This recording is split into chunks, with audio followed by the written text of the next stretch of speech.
Hello, welcome to Astrology Hotline, where we answer birth chart and astrology questions submitted by listeners. And if you have a question you'd like to hear answered on Astrology Hotline, go ahead and shoot us an email at astrologyhotlinepod@gmail.com.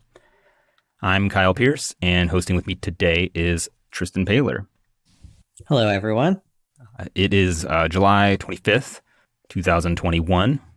Sagittarius is rising here in Michigan. I assume in Ontario as well. Yep. We have a couple of questions here that we're going to go over today. Do you want to go ahead and get started, or do you have any groundbreaking news to share, Tristan? I don't think I have any groundbreaking news, so I'm happy to go ahead and introduce our first question. All right, fire away. So Maggie wants to know how she can shift from being such a fixed sign to a person with more creativity or fluidity. She also says she has changed a lot in the last few years, and she wants to know how charts account of deep personality changes as the result of trauma or trauma recovery. The first thing I notice is that Maggie is a Gemini rising, and I absolutely love that we got 2 questions in one from a Gemini rising. It was symbolically perfect, and that there's a bit of a paradox between these questions. Yeah. And that they both have to do with change. So this is the Gemini hour. Sagittarius may be rising where we are, but Gemini is rising in spirit here. I guess we could be considered the other in this context. Yeah, we're the descendant. Yeah. The wise Sagittarian, Jupiter-ruled descendant. So Maggie's chart isn't actually overly fixed. There's a really good balance of all the modes in this chart. There's even, Mercury in Gemini being right on the ascendant, which is probably the most adaptable, flexible placement I could imagine in astrology. That is right. So I think there's a lot of, it's really there. There's lots of potential for creativity and fluidity in this chart. But there are a couple of things I see that could slow it down. I think one of them would be that opposition between the moon in Cancer and Saturn in Capricorn happening in the 2nd and 8th houses. Yeah, alongside the first house ruler, which, just real quick, just give a general overview of Maggie's chart here. He's Gemini rising. Mercury at about 20 degrees, right on the ascendant at about 19 degrees. Sun in Taurus and moon in Cancer, like you said. But the moon, that's a really important general indicator for the person. I'd say, sometimes the moon shows up more as other people, but I feel like almost consistently, even like in day charts, the moon saying something about the individual. Yeah. Yeah, that's one where, I've been learning so much about traditional astrology where the planets tend to represent people or events more so than they represent the owner of the chart. But I still find the sun and moon really consistently say something about someone's personality, regardless of, the other things they also indicate in a chart. Yeah. The whole chart ends up, it's a digression, but the whole chart really does end up describing personality. It's like those are like developments, which, maybe we'll get into as we're talking about like personality change. But but the first house ruler is kind of like your baseline, like your like main mode of operating. Yeah. And the thing you have the most control over. Mm-hmm. You have the most say. Yeah, but I would, just thinking about the the dichotomy in the question, which again, very Mercury and Gemini, but almost like I would feel like it kind of almost seems to indicate a personality change or like a significant, like wearing many hats in life, I want to, just going back to that Saturn moon opposition, I feel like that's an important aspect to look at in terms of feeling fixed, in terms of feeling stuck. Especially since the moon in Cancer is actually very fluid and very changeable and very flexible. The moon in Cancer is good at sort of taking the shape of its environment, but Saturn represents very much the opposite principle, and it tends to freeze things. Mm-hmm. And with, the moon representing our unconscious conditioning, I could see this aspect representing a sense of being stuck in certain patterns of behavior, maybe connected to, uh, what you need to feel secure. The job of the moon is to make you feel secure, and Saturn in this opposition could represent a fear or negative experience that makes it hard to relax or feel comfortable. So I don't know. There's like an overall sense with this aspect that safety depends on prevention, and Saturn is maybe being kind of rigid about what the moon should be doing to prevent negative experiences from happening. Even if there is no danger or danger has passed, that sort of freezing effect of Saturn can just get these two planets stuck. And being in the second and eighth houses, which are houses that don't have a lot of visibility, those patterns can be harder to change because they might be harder to see. It might be harder to sort of bring, whatever feelings are caught up in this sense of being stuck. It might be hard to sort of bring them to the surface. One thing I find about the eighth house too is there is like a feeling of powerlessness. It gets a lot of its significations from it being a succedent house. So like with diurnal motion, the eighth house is the house that will soon become the seventh house. But like a planet moving is looking towards the ninth house. It feels like it's on its way there. So there's like a feeling of falling backwards. And it being so kind of closely tied with the seventh house, it's a kind of a very othery house, and it doesn't make an aspect with the ascendant. So it like we don't always like identify very strongly with eighth house planets, at least like initially. So there is like a feeling of like a lack of control, or even in just waiting for something to happen. Yeah. Often negative and feeling I'm like stuck, like kind of in the dark. Or like, maybe whatever it is that had you feeling stuck in the first place has passed, and you're sort of waiting for the rest of you to get caught up, or Mm-hmm. it's like, okay, I don't have to be stuck in this place anymore. Things are safe. I can move forward, but there's, a part of you that's not quite ready for change, that isn't quite there yet.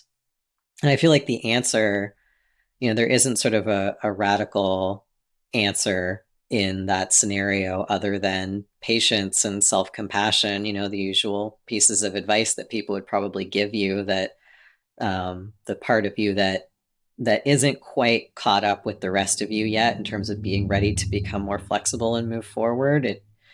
It's a part of you that just needs some patience and some care in order to catch up. It's going to take a little longer. Yeah, I think that's a general theme with succeedant houses too. Like, they move slower, they kind of show up a little later, because otherwise, like that is a difficult aspect. But with the moon and Venus as well, both very emotional kind of feeling planets. But Saturn is, it's in its own sign. It's in a day chart as well. It's a placement that I would still think would tend to improve over time. That sort of tendency for Saturn to put the freeze on things or slow things down. As it's had time to cook, it thaws. It starts to thaw and lets go of its grip on whatever it's aspecting closely. Yeah, and I think the moon in Cancer is always ready to change. I mean, the moon in Cancer is just the pure moon. That's the moon's home sign. And the moon is very obviously, very visually about change. That's what, lends the moon its symbolism, is going through all of these phases. And Cancer is a cardinal sign. This is a moon that's always ready to move forward. And Saturn might be a voice of caution, about doing too much too quickly. Um, so yeah, it's like there's a bit of a standoff here between a very a part of you that wants progress, that wants to let feelings move through you, that's ready for change, and then maybe another part that's a little more resistant and inflexible. But they both have your best interests at heart. So I feel like, the resolution is finding that balance between the intense desire for change and the need to exercise caution and not try to do too much at once. Yeah. I also I also really feel like you're probably making a lot more progress than you realize. Um, when I see oppositions from Saturn like this, sometimes the image that comes to mind for me is like, scraping gum off the bottom of a chair that's been hardened for a really, really long time. And you just kind of have to keep chipping away and chipping away. And when you're chipping away at things, you don't see immediate progress. You don't see it happening very quickly. So you kind of need to change your perspective and zoom out a little in order to see the progress actually happening, because it's happening over, on a larger scale or over a longer period of time. Yeah. I really love actually that gum stuck to the bottom of a chair analogy. I've had that experience of having gum stuck to stuff. And I remember one time I figured out that if you hold a lighter up, not too far from it, heat it, give it some heat, it'll soften and you can pull it right off there. Obviously, too much heat, and it'll get all gooey and just get even more stuck all over stuff. But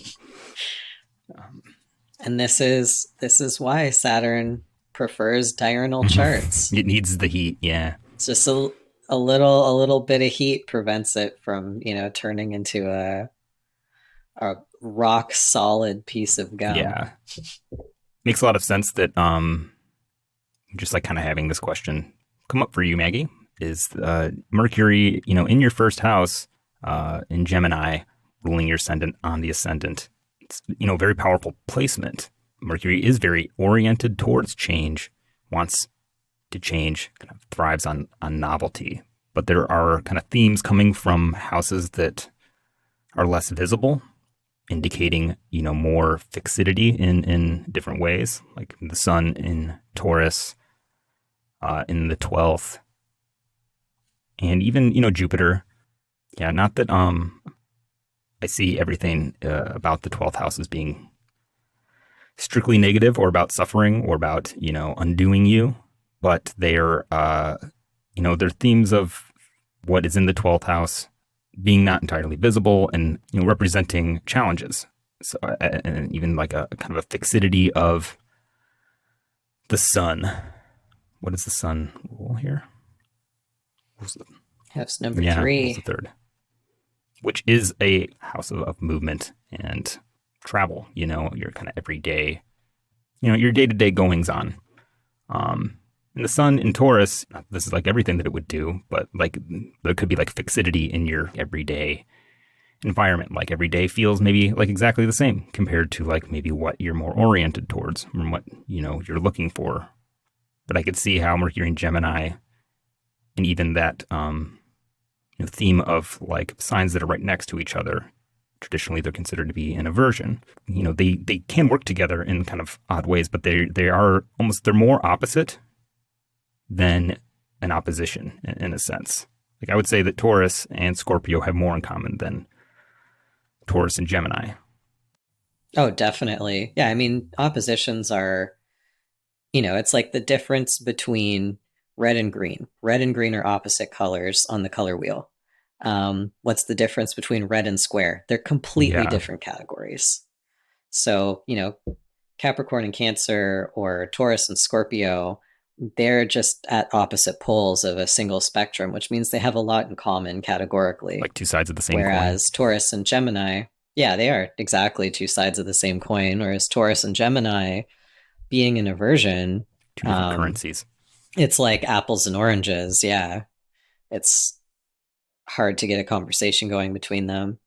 It's interesting how there's a lot that Mercury can't see in this chart, um, which, I can imagine might be frustrating because Mercury is flexible, especially in Gemini, is flexibility and adaptability. And Mercury is so open to new ideas and new ways of seeing things and willing to change its mind based on new information. But there are all of these other factors going on sort of in the shadows in this chart that Mercury can't see, that are kind of putting a halt on, what this chart wants to do.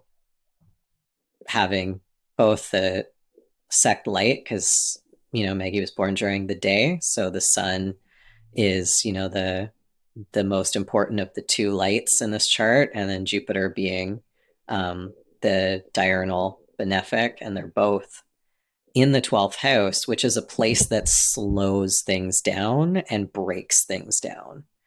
It's not a forward momentum kind of house. It's trying to move through the 12th house is like trying to move through 5 feet of snow in the middle of the night without a flashlight. Yeah. Nothing happens quickly in there. Yeah, it's only after like long periods of reflection. You have to really sit alone and really, like, I don't know, there is something about, the 12th and, it being the joy of Saturn. It does have like a very Saturn quality where you kind of have to suffer for your gains a little bit. And there is a degree of letting go. It's going to sound very contradictory, but, being a Gemini rising with Mercury on the ascendant, you might be more receptive to this sort of thought, but there's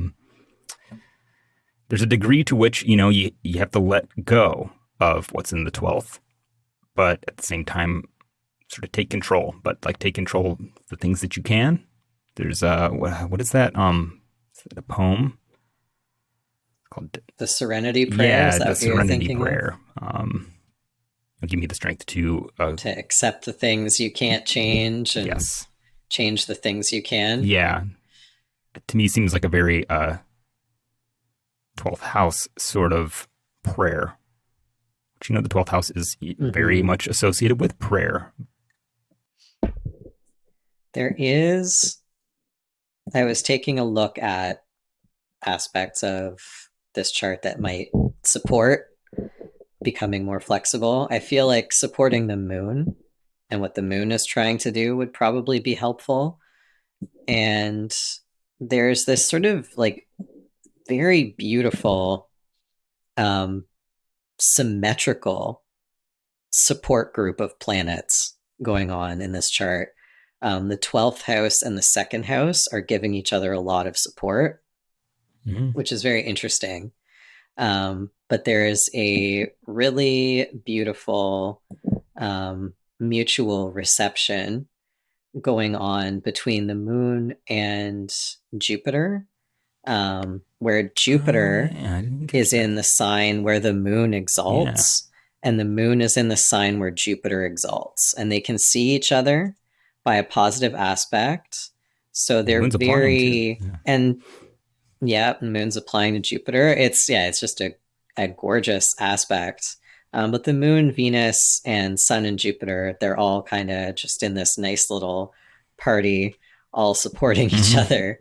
And I was looking at the houses that these planets rule. Obviously, the houses in a chart contain a lot of the people in your life, a lot of the relationships that you have. So, Jupiter, for example, rules the 7th house, which is partnerships. The Sun rules the 3rd house, which is siblings and neighbors and people who are sort of part of your everyday routine or environment. The grocery store clerks or people you see on the bus every day. The 10th house is also being ruled by Jupiter, which is, people in positions of authority. The 3rd house also represents spiritual networks and spiritual communities. So I feel like there's all this support going on between these 4 planets.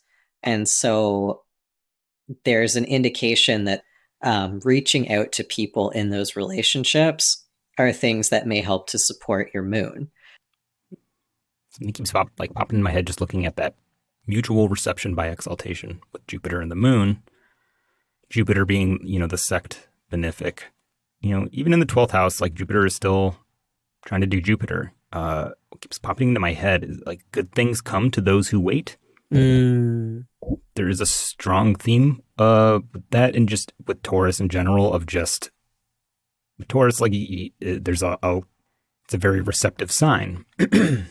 and it is maybe the most fixed of the fixed signs. It's fixed earth. It's like rocks, the ground that we're walking on. You don't want that to become too unstable.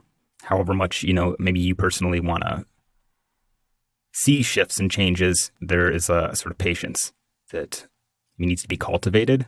Mercury in Gemini is maybe not the most patient kind of planet. It has a lot of strength. It's very strong in its sign, but there is, it's very restless, very craving new things. Almost like I'm imagining like maybe you changing a lot, but like your environment maybe lagging behind.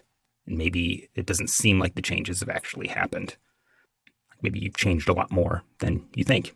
I think too, though, Mars, there's, a trine relationship with Mars and Aquarius in the 9th. It's pretty close to the MC, actually. Mars is out of sect, so it's extra hot. With that trine, it does add like a lot more heat and energy to Mercury. Mm-hmm. Like you might really, really want to move forward. And then Mars, squaring the sun too in Taurus. I always think of like Mars in Aquarius, like fixed air, like just this, like trying to blow a boulder across a field. There's almost like a lot of momentum that needs to be developed to get it going. And Mercury in Gemini may struggle with maintaining focus long enough, maintaining the direction of the wind long enough to concentrating it to get things moving. Yeah. Or even when it does it, it feels like this is way slower than I want it to be.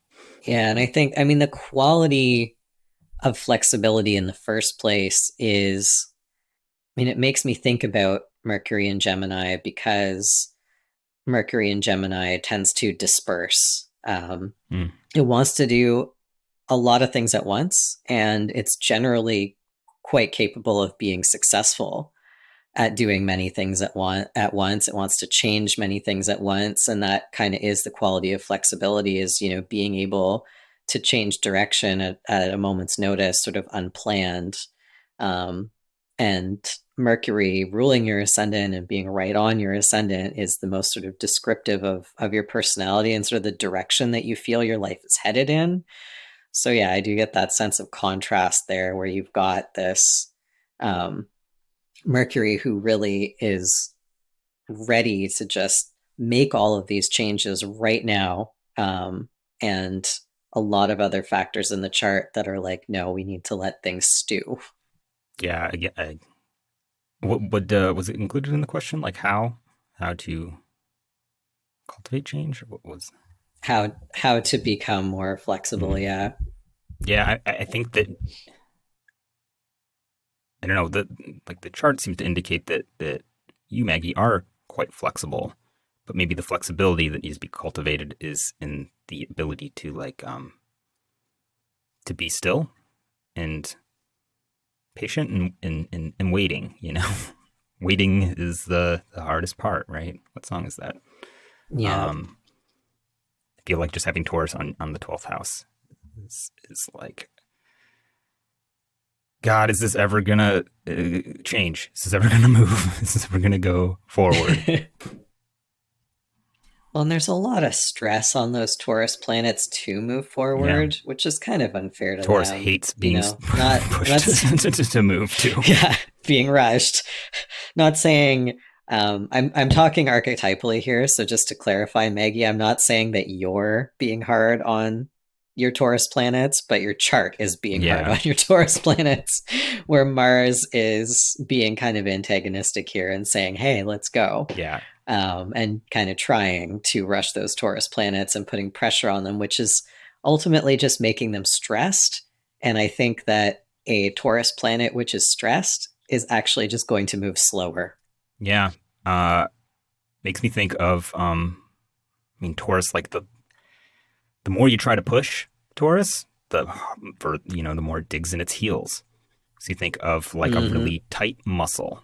I used to be a massage therapist, And one of the things with muscles when they're really, really tense is like there's two ways to address a really tight muscle.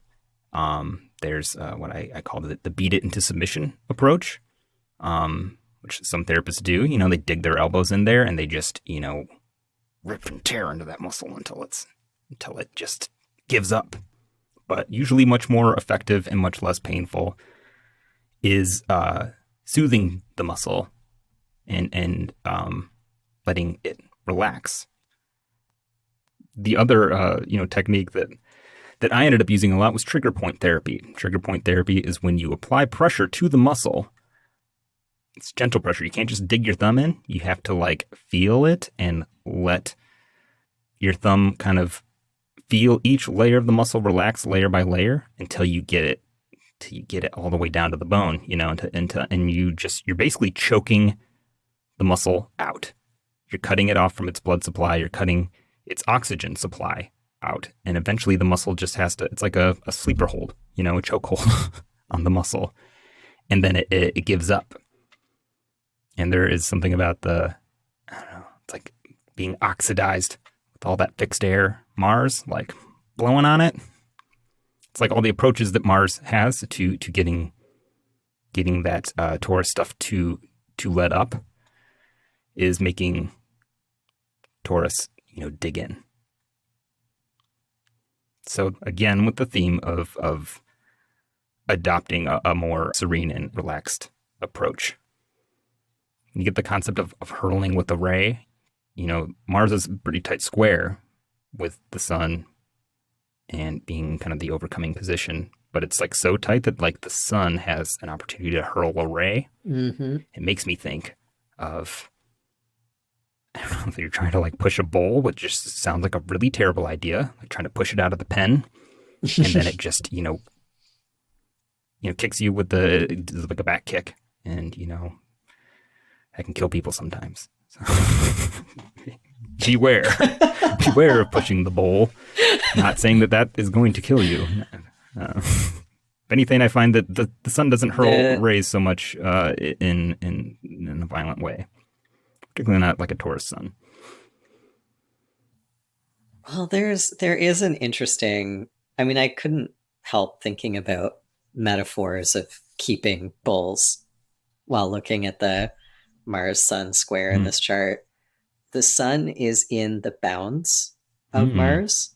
So the image of a bull in a pen, the 12th house being a state of confinement, and within that state of confinement, specifically being in the bullpen that belongs to Mars, and Mars being antagonistic towards the bull that they're keeping in the pen. But the bull still does have that power because the aspect is so close to hurl his hooves every now and then when he's tired of what Mars is doing. Yeah, it's like Mars can only really keep the bull in the pen. That's the most that it can do. Yeah, that's about really as much as Mars can do. No. Which I don't know how much this helps with the first question. I feel like it may be relevant to the second question about how a chart can account for drastic personality changes. Because I find that squares represent dynamic tension that often indicates a dramatic change or going from one extreme to the other. And maybe, this aspect represents a situation like that has happened in Maggie's life, where there was a really intense or extreme sort of situation that caused a huge change in outlook or personality. Yeah. And just thinking that, Uranus is going through Taurus right now. Hasn't quite hit Jupiter yet, but it's getting close. Might go retrograde before it hits it. So it may not hit it this year. Jupiter's at 16 degrees. I think Uranus is at 14. Having some Taurus planets that are, feeling Uranus right now. Taurus is not, it's a sign that's not super inclined to change. Uranus is like really trying to make it happen. Mm-hmm. The change that happens with Taurus is it's the very slow tectonic plate Use this analogy probably a million times. Slow movement of tectonic plates versus, the sudden volcanic eruption that causes like a total landscape change. And it's making me think is that over the next few years does seem to indicate that the landscape is undergoing change. There is some resurfacing of the soil, at the very least. On the restlessness. Yeah. I just feel like, there's a real sense of restlessness there, that whatever is happening in the 12th house, I need it to change. It's not changing fast enough. Uranus is sitting right there on top of it, just kind of shaking things up and making it feel unsettled. Yeah. And, Taurus is saying, like, just be patient. Yeah. And also, like, want to reiterate, looking, if you journal or anything like that, that can be really helpful. And looking at journals over a long period of time can show you how you've probably become a lot more flexible than you used to be. You've probably made a lot more progress than you think you have. It's just happening, at a rate that isn't, at least, for like the Mercury in Gemini, that's like barely perceptible, because Mercury in Gemini is just changing all the time. So if, something takes several years to change, Mercury in Gemini might not notice that it's changed, because they're used to existing in a whirlwind, not in a world where there is slow, steady progress. It's just the change that Taurus undergoes is so slow that, but like, Taurus does change. Taurus does move. That herd of buffalo will make its way across the field. And if you're not watching it happen, you're not really seeing the change.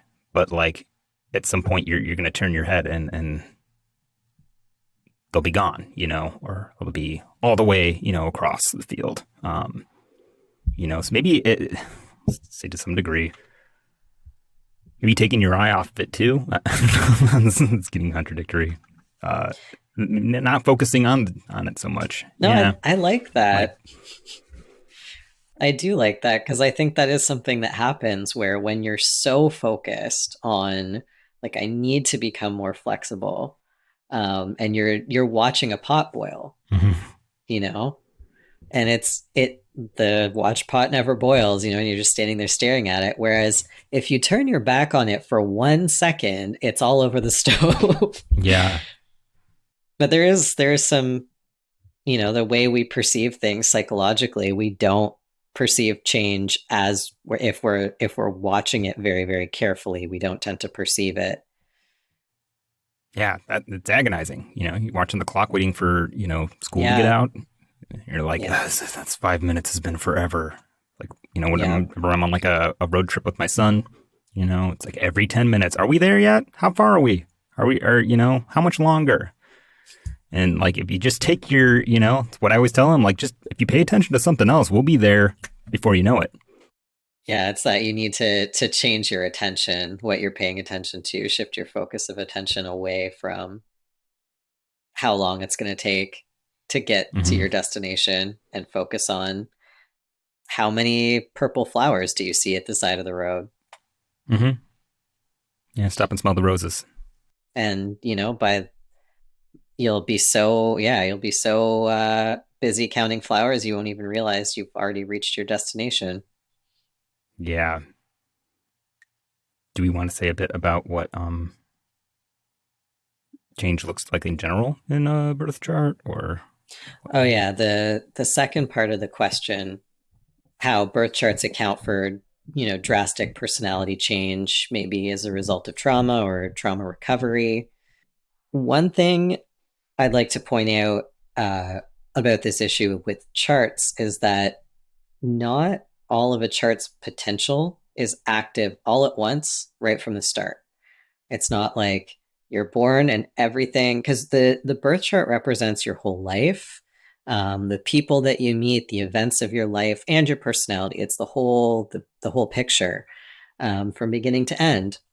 So obviously, all of the people that you'll meet and all of the significant events of your life and all of the things that you will feel and believe and think and learn do not all occur at once at the moment that you're born.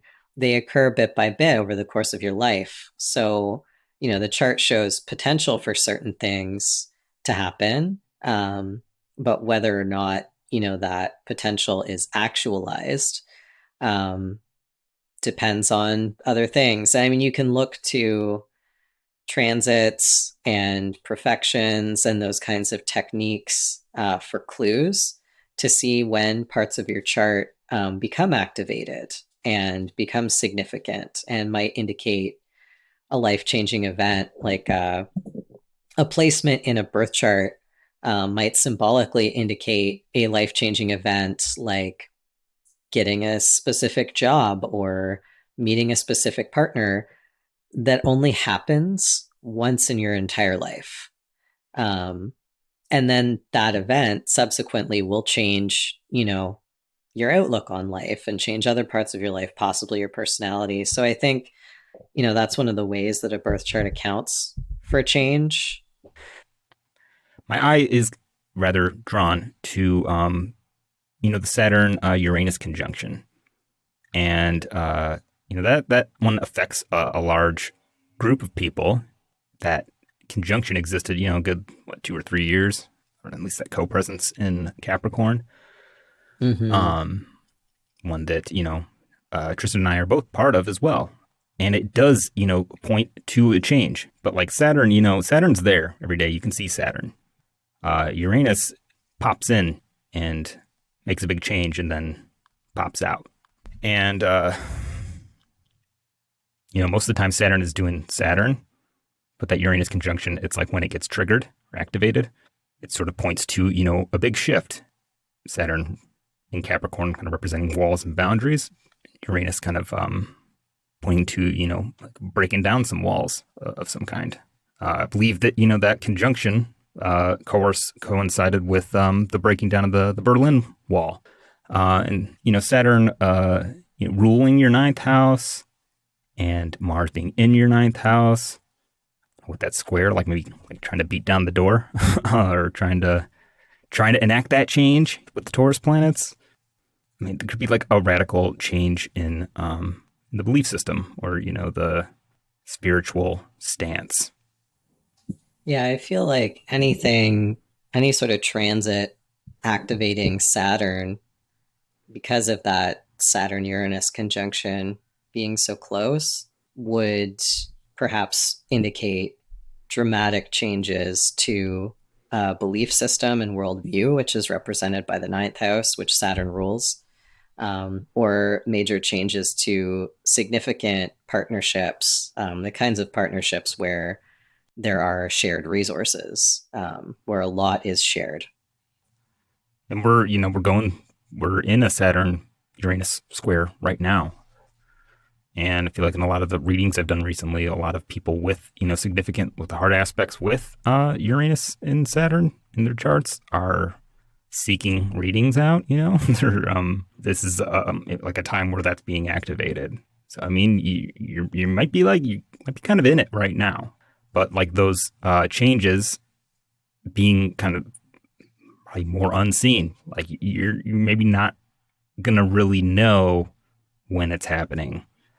Or not realize that it's happening. Or they come out of nowhere. Yeah, they're extra unexpected because, well, at least the 8th house changes, the 9th house changes, you might be able to see coming a little more clearly, but the 8th house being so concealed represents things you really wouldn't expect. Yeah, there's something about things moving very slow. What's that word I'm looking for? When things, I already kind of said this, but when things are moving slow and steady, you can take your eye off them. You're maybe, you can, you may not. Maybe you should. And then when you check them again, that's when you really see the changes that are worth monitoring. Like when I look at my, my stock portfolio, it's better not to look at it every single day because then you get wrapped up in like the everyday movements, or the fact that it's not moving. But then if you check it like once a month, as long as you're not doing like day trading, you almost get more perspective on it. Like you see the more of the long-term kind of trend, or picture more clearly. So, I mean, it's very relevant to discussing the eighth house. Yeah. Oh. Wonder if you have a stock portfolio, Maggie. If you do, it might be in for some change. Yeah, it might be a roller coaster. Yeah. With Uranus in the eighth. Well, that conjunction also happened during a global stock market crash between late 87 and early 88. Saturn and Uranus conjunction happened around Black Monday. So anyway, that's making it you were born. Yeah, you were born around that time. That was the general atmosphere that you were born into, Maggie. You're born into a time of change. You're born into a time of global stock markets crashing for no apparent reason. Yeah, but that preceded, what, if you ever watched The Matrix, you would know for a fact that the 1990s was the peak of human civilization. So there you go. Sometimes you need a little shake up before you get that smooth ride of the 1990s. Go back. To ground things a little, to come down to earth, away from Uranus, who is very not down to earth.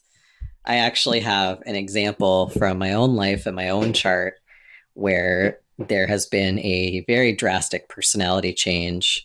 And I can see how it plays out in my chart. So I think I mentioned this earlier. I started touching on this question a little bit when I was answering the first question. And I was talking about the square that Maggie has going on between Mars and the Sun and Jupiter. Mm-hmm. Very, very, very intense close square between Mars and the Sun, and squares representing extremes and extreme change. So I have a similar configuration in my chart, but it is between Mercury and Saturn. I have Saturn in Capricorn overcoming my Mercury in Aries through a square. And Saturn has an inhibiting or delaying or limiting effect. Mercury has to do with communication. I was an extremely chatty child. I was frequently kicked out of my classrooms because if it was getting too chaotic in the class, sending me to the office was actually a good solution for the teacher because I would not shut up. And at some point, maybe when I was around 11 or 12, I started to develop social anxiety disorder. And over the course of my teenage years and up into my young adulthood, I actually had selective mutism, where I physically could not speak. I could speak to certain people within my inner circle who I had established like a strong amount of comfort with. But take me to the grocery store, I could not physically speak to the cashier, which is a very Saturn square Mercury. Saturn is literally silencing Mercury. So that was a pretty extreme shift from, me being the noisiest kid who had ever existed to having selective mutism. And then, I did some therapy and started working, at coffee shops where I had to talk to people every day. And the result is that here I am doing a podcast. So, there's some huge shifts in my personality and my behavior over the course of my life that you can really see with that aspect. And the chart is actually indicating going between those extremes because the nature of the square is about going between extremes. Yeah. Nature of Mars. It's the nature of Mars. Squares are the Marsy aspects. If you ever want to understand a square, it's a conversation going on between two planets, and that conversation is very Marsy. It's Mhm. very tense. Doesn't yeah, but it yeah definitely indicates change. Hmm. Mars often with rapid change. Yeah. Yeah. And just that going from one extreme to the next, Hmm. like the pendulum swinging from one end to the other. And I think, for a lot of people who experience extreme personality changes, that pendulum, as you get older and, come to understand yourself better, that pendulum may start to settle more in the middle. Those squares might start to become more manageable as you become, as you develop skills or you get tools for helping you manage extremes. Saturn, representing like old age, maturity. Mm-hmm. Once as you get older, you become more like Saturn, which may involve being a little grouchier, a little less open to new things. You also, achieve more stability, more Yeah. solid, and more wise. And I think with, Maggie, you were specifically addressing trauma and trauma recovery. And I think, if you're processing a traumatic event and you're looking at your chart to kind of help you process that traumatic event and maybe find some symbols that resonate with what happened, a big square like that might be a set of symbols that's appropriate, where it's just like this very extreme, very sudden experience that causes this huge shift and then sends you on this journey of recovery, which also really dramatically changes you. Like the journey itself really changes you. Yeah, and I mean, on the topic of seeing change in charts, like usually you can. There's all kinds of different timing techniques. Tristan and I tend to use, transits and annual perfections mostly. You get like zodiacal releasing, you get Vidara uh, periods. Probably not pronouncing that correctly. Or even just simpler ones, like kind of like the planetary ages or years, right? It's like so the sun is 18 years, Mars is 15. Oh yeah, the greater and lesser years. Yeah. If that was like the focus of a reading, like you can dig that stuff out and get like a sense of like when this certain changes are most likely to happen. I do want to say something else on the subject of accounting for personality change in a chart. Um, Everything in astrology has multiple layers of meaning. Each planet and house in a chart represents several topics, and they can manifest in hundreds of possible ways. So, how the symbolism of a particular placement is relevant to your life can change significantly. Mm. The core symbolism remains relevant, but how it sort of shows up or manifests may change. So, like, just to give, this isn't a personality example, but a practical example that comes from your chart, Maggie. You've got Mars in the ninth house. Um, one year of your life that might look like being in a really stressful, high pressure university program. Another year, Mars in the ninth house might look like joining an unusual religious movement or an alternative religious movement. There are so many ways that, when you blend the symbolism of Mars with the topics of the ninth house, that can manifest. And it, there might be some like core symbolism that remains consistent there for much of your life, but what it actually looks like on a practical level is dramatically different all the time. And like, I think maybe there's a broader discussion too around this question about how you conceptualize astrology. Like, what do you think it's for? How do you think it works? There's no one right answer to any of those questions. There are a lot of ways to frame astrology and to apply it to your life. Um, I tend to think of it more as an introspective or spiritual tool rather than a thing that's like dictating your life in a very specific way. Um, so, it's very complex and very layered. So I think it remains a valuable tool for meditation on yourself and your life, regardless of how much you change. And then, it responds, it the birth chart itself is static, but the planets are continually moving.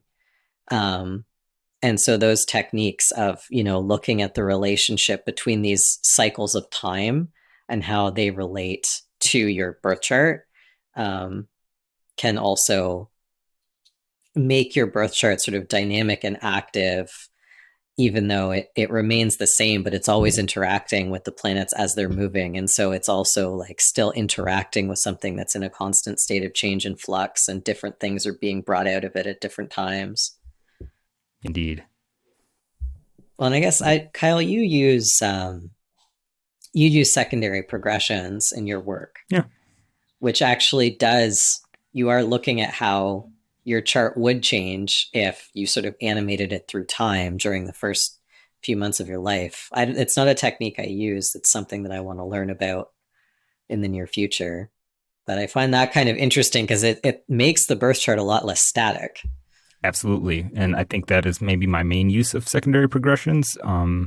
It's maybe not my primary timing technique, but what it really does help you do is look at the chart as a moving story, get a sense of where you land in that story. And you do have an interesting thing happening with your chart, having taken a little peek at your secondary progressions. We didn't get really into, the Venus opposition with Saturn.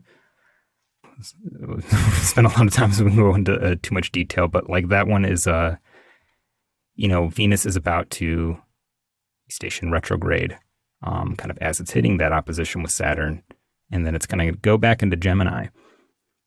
So, I mean, there is a symbolic story of change. Maybe Venus hitting something it doesn't like and wanting to go back, maybe reassess, revisit, and maybe a nicer way that the story can kind of look is it's kind of go back into your first house, somewhere where you're able to get a little bit of clarity on, whatever the difficult event was. And it can potentially be becoming a more empowering, serving a more empowering stance or perspective, on life. But always hard to get a real sense of the story without, you spilling all your secrets. Yeah, Maggie, tell us all your secrets. Tell us everything.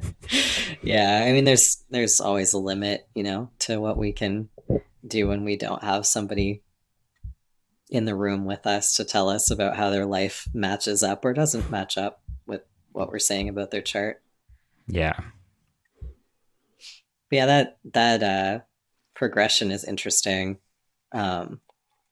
Just indicating a point somewhere in Maggie's life where there is a shift, sort of going back to a different way of being. Yeah. I think you're not so stuck and fixed as maybe you think, Maggie. That, I guess, maybe that's my takeaway. There's a lot more movement and change happening. Yeah. And you do have a lot of power and control over that change. I think you can change, the most about yourself. I think you can change, your environment may lag behind, but yeah, change is always inevitable. And I really think that, when the changes do come, you would have a strong ability to adapt to them. Yeah. And having the ruler of your first house in your first house and so strongly placed, it's a nice thing to see in a chart. And it's good because your first house represents you, and the planet that rules it, represents your agency within the chart. That's a good suggestion of willpower, the ability to change oneself. Do you feel like maybe it's time to move on? Yeah. With that, we should move on to the second question. All right. So our second question comes from St. James Bath on Reddit. She asks, I recently came across midlife crisis transits. Pluto square Pluto, Neptune square Neptune, and maybe Uranus square Uranus. My natal Neptune is in Sagittarius, Pluto in Libra, and Uranus in Sagittarius. I'm 38, and I feel like I've been going through an absolute reckoning. So, this is an interesting question because there does seem to be a distinctive pattern, with those outer planet hard aspects to the natal position occurring often like around the same time. The Pluto square Pluto and Uranus opposite Uranus. It all seems to happen at that, that late 30s, early 40s period. I just find it interesting that often the outer planets point to a lot of generational themes. It's not that they don't affect you personally. Say almost like the more it's aspecting your personal planets, the more you're affected by the sort of generational patterns and trends. But the midlife crisis, it is it's like a universal experience to some degree. Everybody has kind of a different one, but it's a prevalent cultural universal sort of theme and experience. It happens like around that time. So there is a lot to cover. Try to keep it focused on those particular transits. So we'll start maybe with like the Uranus opposition, Uranus, and Uranus kind of representing, just starting maybe on a collective generational level. You get innovation, rebellion, right? Maybe what a particular age group is willing to fight for and what they're maybe trying to rebel against. Maybe like where the big themes of change and sort of, sometimes I like to think of like molting with Uranus, like when you shed some skin off, what are we trying to kind of get off of our backs? And I find, with the Uranus opposition, it's interesting because like that, around that age, that like late 30s, early 40s age, it can vary a bit. You do get people tending to start to become a little more conservative, if anything. The Uranus opposition can kind of coincide with the waxing Saturn square, which is a lot of traditions kind of considered the maturity of Saturn when you kind of get your full like Saturnian wisdom, and it's kind of like what's being rebelled against are the big themes of innovation are kind of contrary or opposite to what they were during your time back in your day, It's even maybe when you start to think in those terms. But that also kind of points to that oppositional nature of it too, because there's kind of a push-pull in opposite directions. Like, can I still change? Can I still change? Is it too late? And is it realistic? So you're kind of bringing a little bit more maturity and like the opposition being the nature of Saturn. You get kind of like a pull and a drive to change, but internally or externally, like opposing viewpoints on how to go about that. So, you sometimes get people doing weird stuff around that age, particularly because, it does coincide too often with the Pluto square and the Neptune square. So, but just with Uranus, what do you tend to think of when you see the Uranus, opposite Uranus?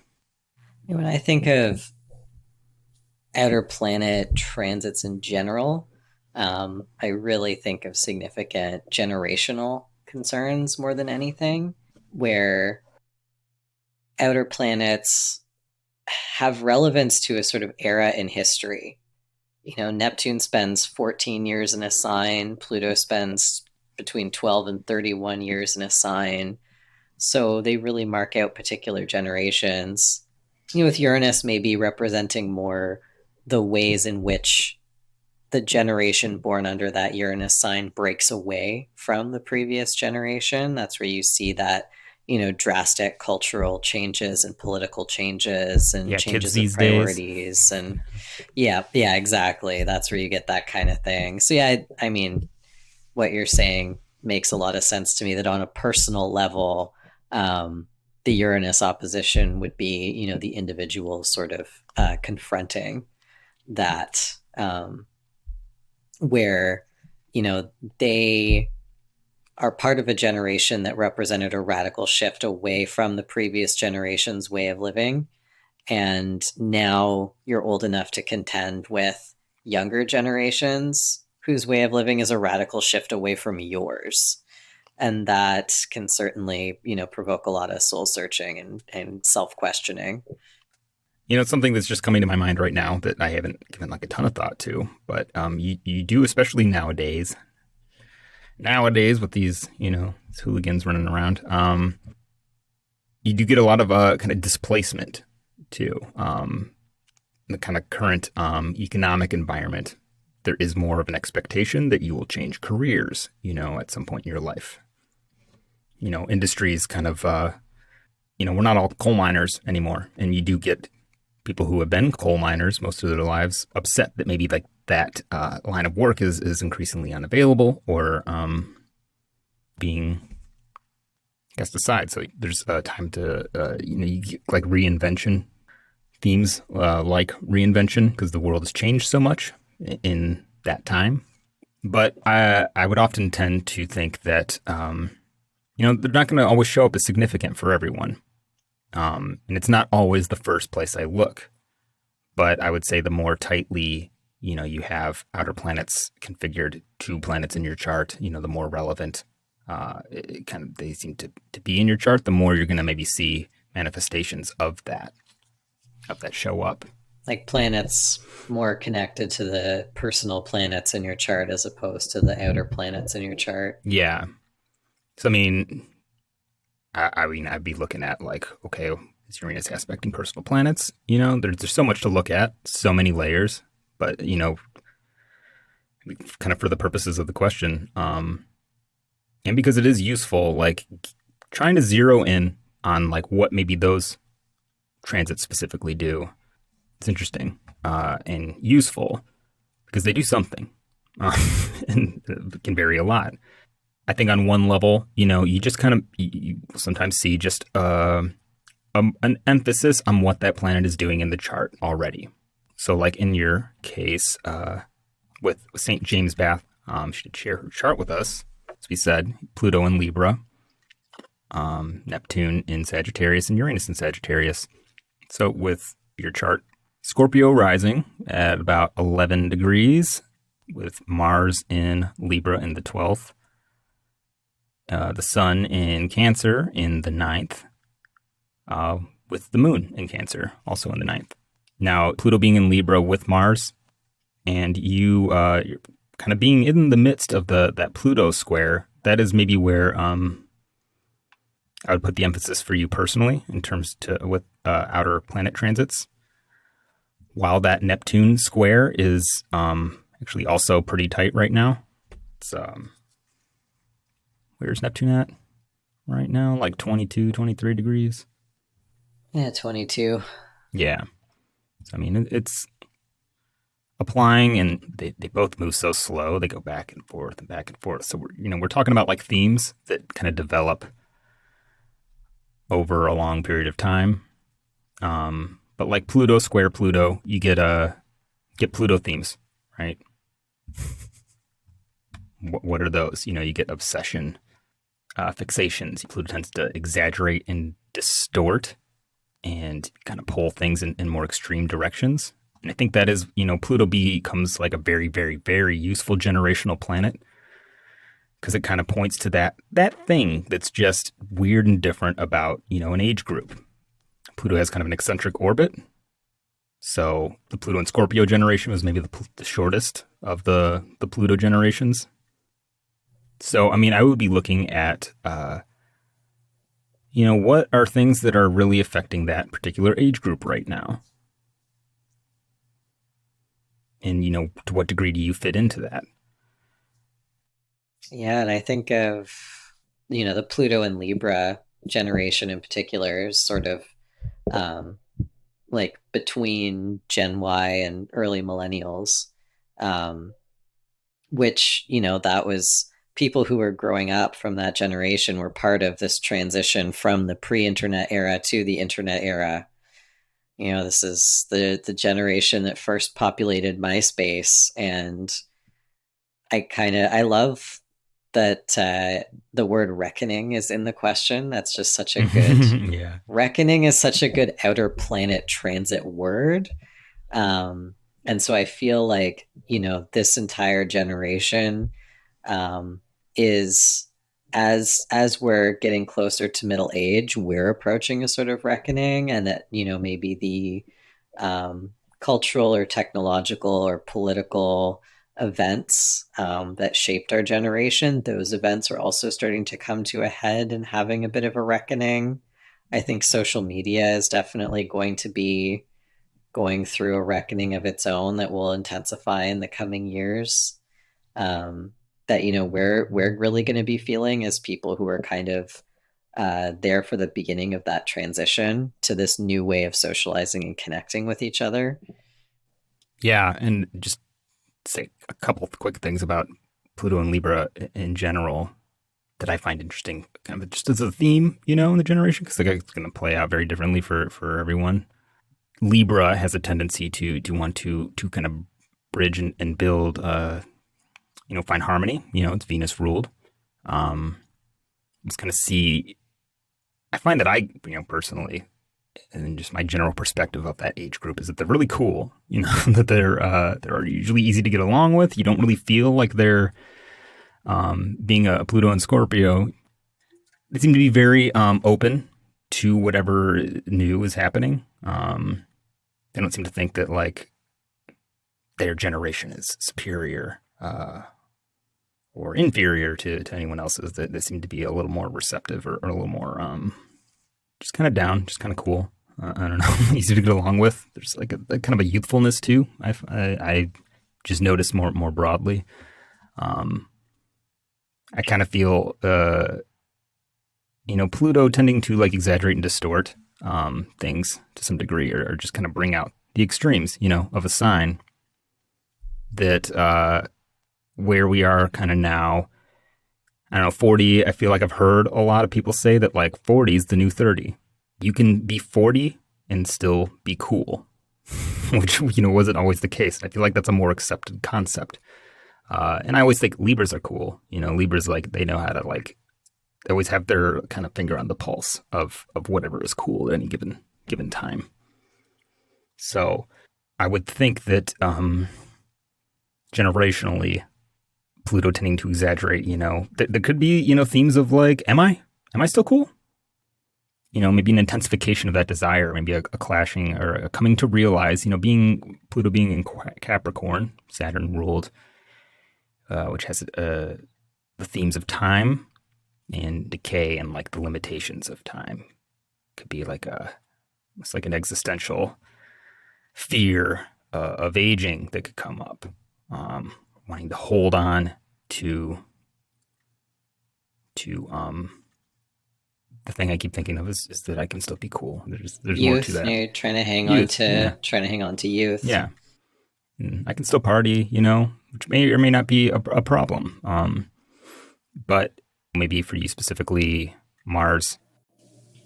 You got both malefics present with Pluto in the 12th house there. Yeah, and Saturn, being exalted, and if the sect in favor, it's not as difficult. The more challenging planet. And I always get this theme with Saturn in the 12th house. Saturn being in its joy, and it doesn't mean that it makes the 12th house happy. Or that Saturn, that everything is now great and perfect in the 12th house because Saturn's there.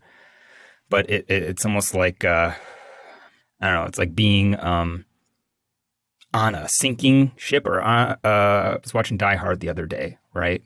And, the terrorists, or not really the terrorists, the robbers, they show up in the building and they, hold everybody hostage, and, they kill the owner of the company and everything.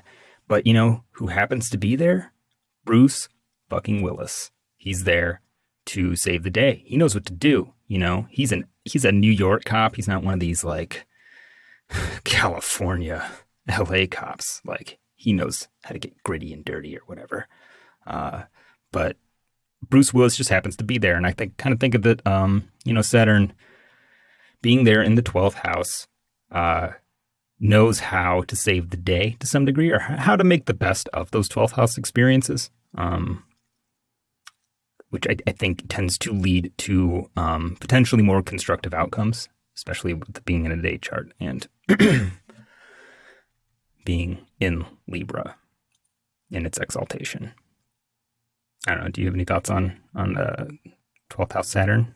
On the 12th house, I always have thoughts on the 12th house. I always have thoughts on Saturn too. Those are my main topics. Yeah. I'm just going to start doing And the readings malefics now in where it's general. I love the nothing but I malefics. look at your 12th house. Yeah, and I look at your malefics and I look at nothing else in your chart. Mhm. Um, I think with Pluto squaring the 12th house and everything that's in there, I can't get over how appropriate the word reckoning is. That is such Because a that's Pluto really, word. Yeah, specifically even. it's a Mhm. Pluto word, it's a Saturn word for Mhm. sure. And Mars word. Saturn is, I mean, it's a bit of a Mars word too, and it's definitely a 12th house word. I mean, the 12th house is the end of things, it is the judgment card in a tarot deck. This is where the story ends and things fall apart to get ready for the next part of the cycle. Mm. So I think when you've got Pluto squaring a bunch of planets, Pluto included in your 12th house, there can be that sense of an era coming to an end, of things dissolving, and sort of the consequences of whatever Mars and Saturn have done in your life in the last several years are sort of being realized now with Pluto coming in and activating them. Yeah, I think that just to be even you using the word reckoning, uh, or St. James. It's hard for me to say, "Hey, you St. James Bath," but be who I'm referring to. The fact that you use the word reckoning in the question maybe kind of clues me in personally, and Tristan too, that like you have a sense of the consequences maybe catching up, and that having kind of a 12th house theme. I mean, 12th house can be kind of like where we tend to get ourselves into trouble a little bit, often with the first house. Also, stuff we neglect. Yeah, the you didn't take care of, and having your first house ruler there, uh, definitely not always. It's not the end of the world. It just kind of clues you in though that one of the things that maybe you have to be careful about is doing stuff that's going to get you into trouble, right? And I, in this case, don't hate that Mars, in Libra is with Saturn. We don't always like to see Mars and Saturn together, but Mars can have a bit of a hard time in Libra. It's a little, more socially focused than it wants to be, which, can be a good thing.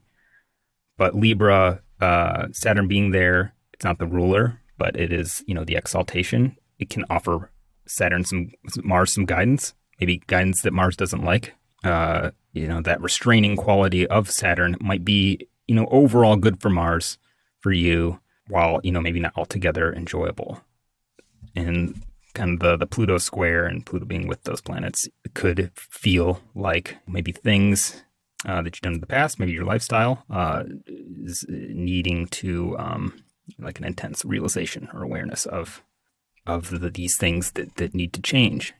Things that need to be let go of. Yeah, Letting go is such a Let big go of. 12th house theme. Absolutely.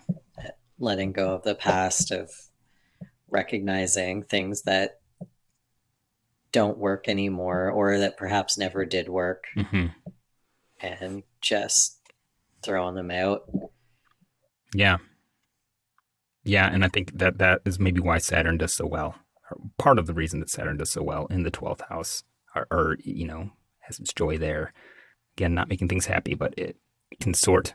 Like this is this is something I don't need. This is something I do. Can kind of sort through the things that you do need to let go. And sometimes I love like the Fallout series of video games. I don't know, like the idea of like rebuilding after the apocalypse. Oh yeah, those are good. Oh yeah, that's great stuff. Like Saturn in the 12th, like to some degree, it's maybe what's still standing, but also like knowing what to do with the things that are still standing, and being able to kind of rebuild in the rubble.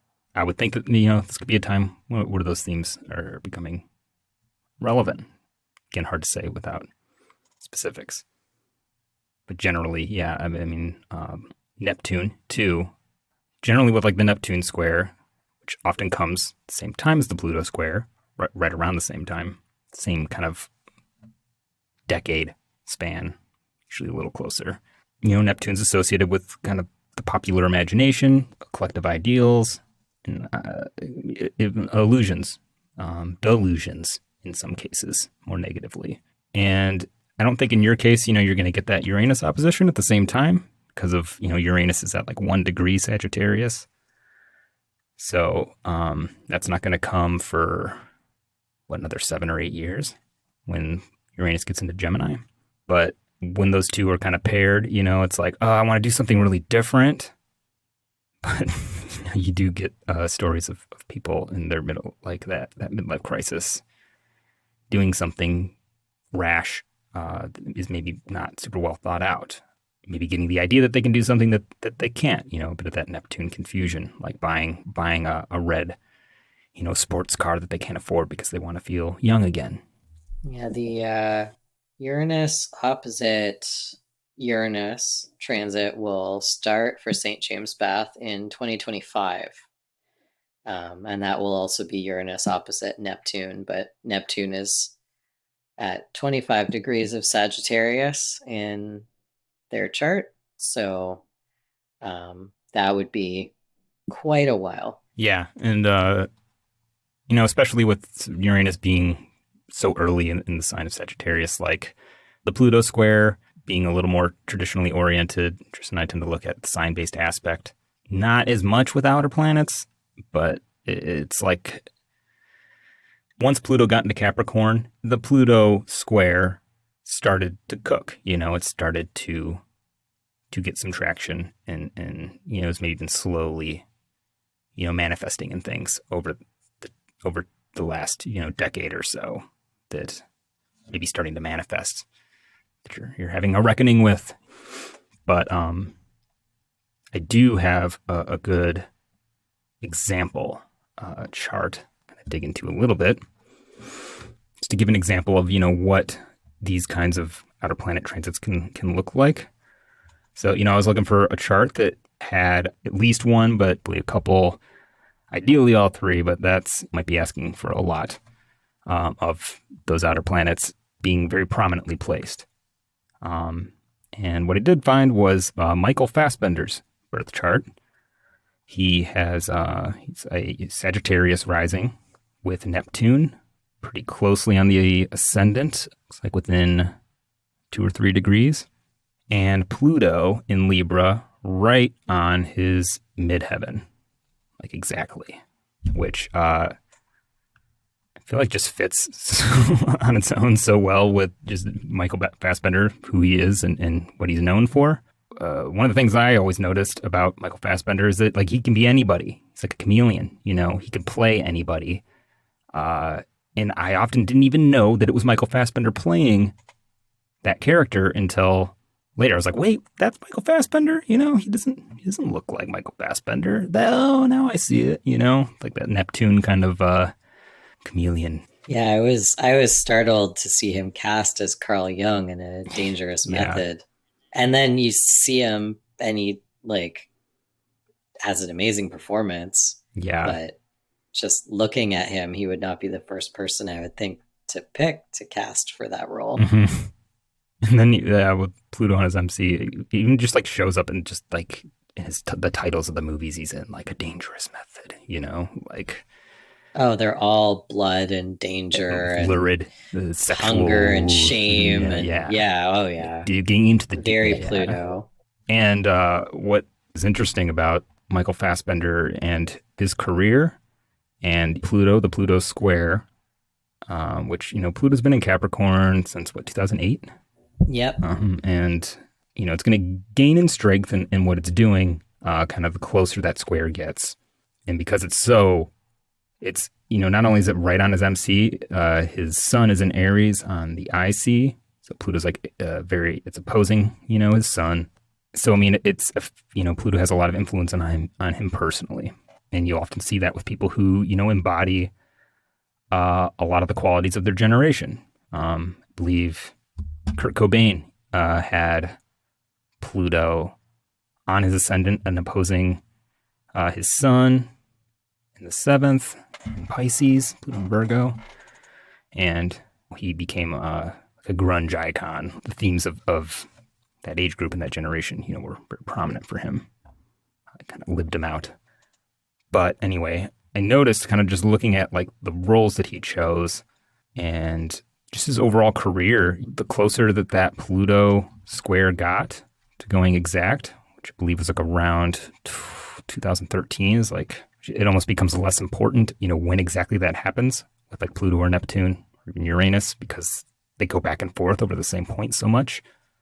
His roles got really intense and really, really dark. More and more so. There's also kind of like extremes there too. Yeah, like it really starts in 2008. Yeah. Pluto goes into Capricorn and he plays the protagonist in Hunger. Yeah. Which is a very, very dark, heavy movie. And he was even like, he was willing to go to extremes for that role. Like how much weight did he lose? Like 40 or 50, I don't know. He went down to like a 600 calorie per day diet just for the role. It's like how devoted he was to capturing that character. But that's pretty intense. That's, that's what he brings to his roles in general, but it's also like what he's known for and that MC. And then I think, it kind of culminated. His career really picked up though too, wouldn't you say? Like that was. Oh yeah. That's when I feel like I saw, Michael Fassbender was in everything good, or that Michael Fassbender was in it. That meant like, oh, this is going to be interesting. Yeah, I feel like it was after Inglourious Bastards for me, which was 2009. So a year into Pluto and Capricorn. That was when he really came up on my radar and I started noticing him in all kinds of movies. And then, he was in Prometheus and 2012, he was on my radar and he was in the X-Men movies. Yeah, it was really that mid, between 2010 and 2017, he was like really on my radar. Mm-hmm. Also interesting, Michael Fassbender, he has Neptune on his ascendant, and that Neptune square started to go exact, I want to say around kind of like the main years of that, like 2015, 2016, pretty tight by 2017. And in 2016, as Neptune was transiting his fourth house, he started to pursue a childhood dream of his, which is to be a race car driver, auto racer. Which, in a lot of cases, for most people, like I'm 40 or so and I want to be a race car driver. Maybe not realistic for most people. Maybe a little fantastic, a little idealistic. But for Michael Fassbender, somebody who maybe has a little more agency to do that, more the resources that you would require. But 2016, he started training, and then in 2017, he did his first race, Sagittarius, that kind of larger than life experiences and kind of fast movement. I want to be a race car driver. Seems very Sagittarius to me. I'm just scrolling through his filmography, and in 2016, sort of as that year or Neptune square was peaking, he played in this movie called The Light Between Oceans, the description of which is it's a romance and a drama, and the description is a lighthouse keeper and his wife living off the coast of Western Australia raise a baby they rescue from a drifting rowing boat. And like the poster for the movie is just like this couple standing in the ocean. It's very Neptunian. And like Neptune and Pisces even. It's like the Neptune square came along and he was like, I guess I'll take a little bit of a break from all these very Pluto roles and, act in a romantic drama where there's all this like soft lighting and water. I don't know what his maybe upcoming what kind of roles does he have coming up? Well, he's got one coming up in a comedy, but he's also got one coming up in like a movie that's based off of a graphic novel about a serial killer, which is a more Pluto on the midheaven, typical of Michael Fassbender kind of role for sure. Yeah. But I feel like, I don't know, I think his roles are gonna, I'm gonna be really fascinated to watch. You know, maybe when Pluto gets into like Aquarius, Neptune gets into Aries, you know, start to see him like embodying different versions of those two planets, you know? Like he's, you know, might do a more of a Pluto and Aquarius kind of role as opposed to like a, I mean, it is another Saturn ruled Pluto, but I think we've been going too long for me to imagine what that might be like. But I love what was the movie called? I don't know, the Rescue a Baby from the ocean? Or find him in a boat. I have to find it again. It like was something about space between oceans or something. Space between oceans. 26. The Light Between Oceans. Light Between Oceans. The most Neptunian title I've ever heard. And like Pisces, it's insane. Even like you get a baby, fourth house. I don't know. Yeah, it's about starting a family during fourth house transit. Anyway, so I guess what we're saying here is that if St. James Bath is an actor, pay attention to the roles they're getting during these transits. Yeah. It might find some changes in the calls they're getting from their agent. I mean, that's the thing is like his life he's such a personal, so private, you know, that it's hard to say what it's really how it might be affecting him personally, but you know, you are going to see like more obvious manifestations with people who, you know, are embodying those planets, you know, a little more tangibly, you know, like when they have them on an angle.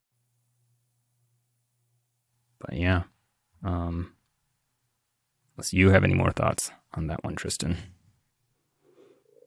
Nope, I'm starting to fade. Yeah, my brain is also no more words. Yeah, there are no more words.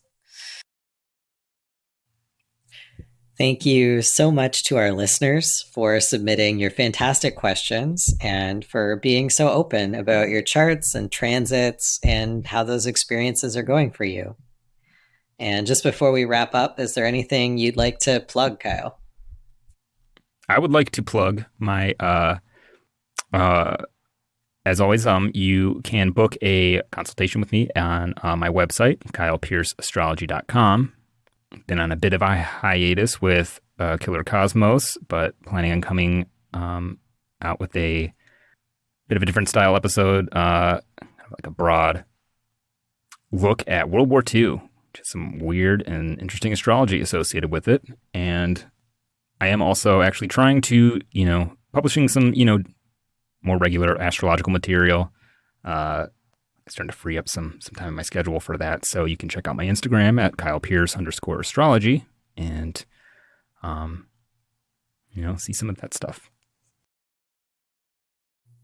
And you can find me at badsignastrology.ca, where I am available to be booked for birth chart consultations. I work on Wednesdays, Fridays, and Saturdays. But if there's a different day that works better for you, please feel free to email me. And you can find me on Instagram at badsignastrology. Well, thanks everyone for listening. And yes, reiterate, thank you, Maggie, for your question and sharing your chart. And thank you, St. James Bath, for your question, sharing your chart. Until next time. If you have a question you'd like to hear answered on the Astrology Hotline, please email us at astrologyhotlinepod@gmail.com.